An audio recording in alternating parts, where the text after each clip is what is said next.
बहुत समय पहले अयोध्या पर राजा दिलीप राज करते थे।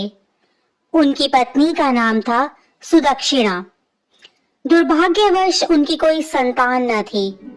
संतान की इच्छा से राजा दिलीप अपनी पत्नी के साथ जंगल में गुरु वशिष्ठ जी के आश्रम में पहुंचे। गुरु वशिष्ठ ने राजा और रानी की इच्छा जानकर अपने आश्रम की गाय नंदिनी की सेवा का भार उन्हें सौंप दिया। रानी सुदक्षिणा सुबह उठते ही नंदिनी की आरती उतारती, फिर उसे पति की देखभाल में जंगल में चरने के लिए भेज देती।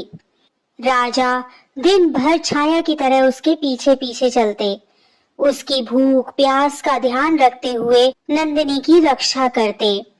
शाम को वे जैसे ही आश्रम में आते तो नंदिनी का बछड़ा मां से चिपककर दूध पीना आरंभ कर देता। सुदक्षिणा नंदिनी की परिक्रमा पर धूप दीप थाली में लेकर उसकी पूजा करती। रात को फिर दोनों नंदिनी को ताजी और हरी घास खिलाकर उसकी सेवा करते। इस तरह गाय की सेवा करते हुए उन्हें 21 दिन बीत गए। एक दिन जंगल में नंदिनी के पीछे चलते हुए राजा दिलीप का ध्यान जंगल की सुंदरता में लग गया। अचानक उन्होंने नंदिनी की भय से रंभाने की आवाज सुनी। वह एक भयंकर सिंह के पंजे में फंसी छटपटा रही थी। राजा दिलीप ने धनुष पर बाण चढ़ाकर सिंह को मारना चाहा, लेकिन भगवान की माया से उसका हाथ पत्थर सा भारी हो गया।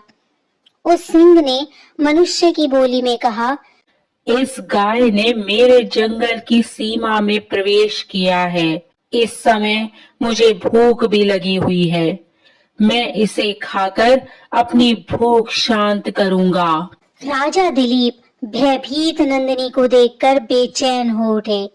उन्हें उसके दुधमुहे बछड़े का भी ध्यान आया। उन्होंने सिंह से विनती की, तुम मुझे खाकर अपनी भूख मिटा लो, पर इसे छोड़ दो। सिंह ने राजा का मजाक उड़ाते हुए कहा, राजन, तुम नंदिनी जैसी करोड़ों गाय देकर गुरु को प्रसन्न कर सकते हो। इस गाय के लिए तुम अपना बलिदान क्यों कर रहे हो?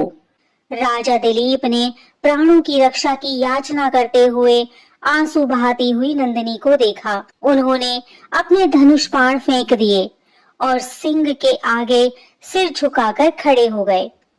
फिर उन्होंने सिर उठाकर देखा, वहां कोई सिंह नहीं था। नंदिनी ने मनुष्य की बोली में कहा, मैं तुम्हारी परीक्षा ले रही थी। मैं सब इच्छाओं को पूरी करने वाली कामधेनु गाय हूँ। तुम्हारी संतान पाने की इच्छा अवश्य पूरी होगी। यह सुनकर राजा नंदिनी के साथ गुरु वशिष्ठ के आश्रम में आए और सुदक्षिणा को शुभ समाचार दिया।